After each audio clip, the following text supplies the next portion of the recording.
नमस्कार, मैं हूं संध्या आंचल और आप देख रहे हैं तुरंत न्यूज। चलिए चलते हैं बड़ी खबरों की ओर। बड़ी खबरें sponsored by child progressive school Asnabad Jhumitaliya Koderma.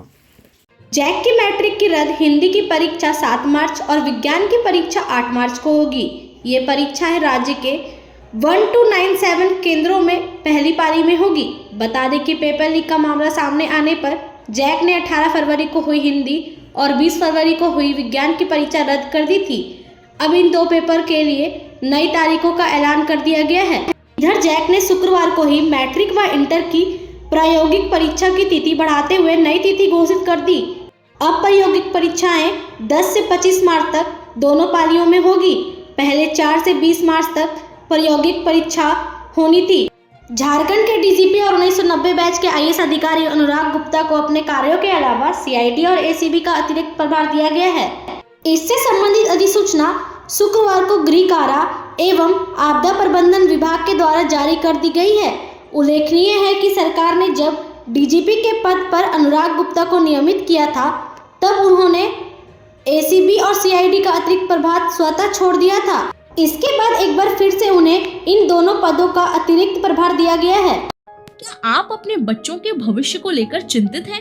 क्या आप चाहते हैं कि आपका बच्चा एक उज्जवल भविष्य प्राप्त करे? तो the Rameshwar valley school Jhumri Telaiya में आपका स्वागत है। हमारा स्कूल लीड से जुड़ा है और झारखंड का नंबर 1 लीड स्कूल है। हमारे स्कूल में नर्सरी से लेकर कक्षा 8 तक की पढ़ाई होती है। झारखंड के चतरा जिले में भ्रष्टाचार के खिलाफ बड़ी कार्रवाई हुई है। हंटरगंज थाना प्रभारी मनीष कुमार को ईंट भट्टा संचालक से 20,000 रुपए की रिश्वत मांगने के मामले में निलंबित कर दिया गया है। क्रमिक विभाग के पुलिस उप महानिरीक्षक ने थाना प्रभारी को तत्काल प्रभाव से निलंबित किया है। प्रशासनिक दृष्टिकोण से उन्हें चतरा से चाईबासा जिले में स्थानांतरित कर दिया गया है। भ्रष्टाचार निरोधक ब्यूरो झारखंड रांची ने हंटरगंज थाना प्रभारी के खिलाफ गोपनीय सत्यापन प्रतिवेदन पुलिस मुख्यालय को सौंपा था। इसी रिपोर्ट के आधार पर यह कार्रवाई की गई है। विधानसभा के बजट सत्र के दौरान शुक्रवार को दूसरी पाली में तृतीय अनुपूरक बजट के अनुदान मांगों के कटौती प्रस्ताव पर चर्चा की गई।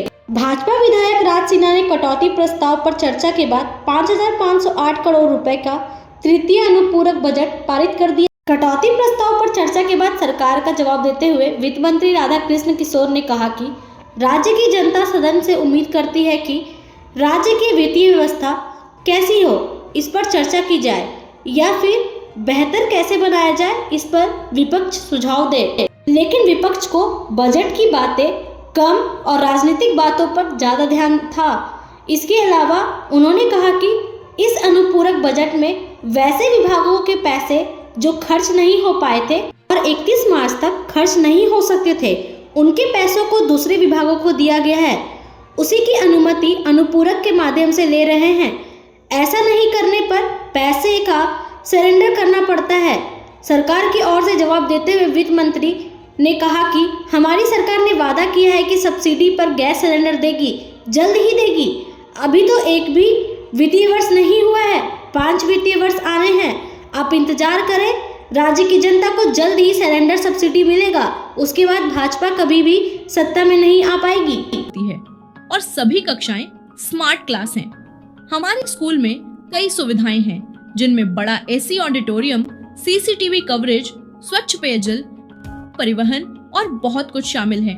हमारे स्कूल में एक आधुनिक डिजिटल लाइब्रेरी भी है, जहां छात्रों को पढ़ाई के लिए सभी सुविधाएं मिलती हैं। रांची में बड़ी घटना सामने आई है। यहाँ रांची के बिरसा मुंडा केंद्रीय कारा में उम्र कैद की सजा काट रहा उग्रवादी समीर तिर्की उर्फ साकिर तिर्की जेल की दीवार फांदकर फरार हो गया है। बता दें कि जेल प्रशासन को घटना की जानकारी शुक्रवार को मिली, जब सुबह में जेल के वार्ड के बाहर कैदियों की गिनती चल रही थी। उग्रवादी समीर 7 साल से रांची जेल में बंद था। उसे जेल के वार्ड नंबर 12 में रखा गया था। उम्र कैद की सजा काट रहे तिर्की की फरारी की घटना के बाद जेल में हड़कंप मच गया है। जेल प्रशासन की ओर से फरार कैदी की खोजबीन की गई, लेकिन कोई सफलता हाथ नहीं लगी। जेल सूत्रों से मिली जानकारी के अनुसार गुरुवार की शाम 7 बजे उग्रवादी टहलने के लिए वार्ड से बाहर निकला था। इसके बाद वह वार्ड में नहीं लौटा। वहीं शुक्रवार की सुबह गिनती में एक कैदी कम मिला, जिसके बाद जांच पड़ताल हुई तो पता चला कि समीर तिर्की गायब है। जब सीसीटीवी फुटेज की जांच की गई तब समीर को दीवार से चढ़ते देखा गया। लोकसभा में विपक्ष के नेता राहुल गांधी शनिवार को नई दिल्ली रेलवे स्टेशन पहुंचे।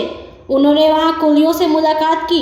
खबर है कि राहुल गांधी कुलियों से लगभग 40 मिनट तक बातचीत की और उनकी परेशानियों से रूबरू हुए। उनसे मुलाकात के बाद कुली दीपेश मीना ने कहा कि आज हमें बहुत खुशी मिली कि राहुल गांधी हमसे मिलने आए। उन्होंने हमारी समस्याओं के बारे में जानकारी ली।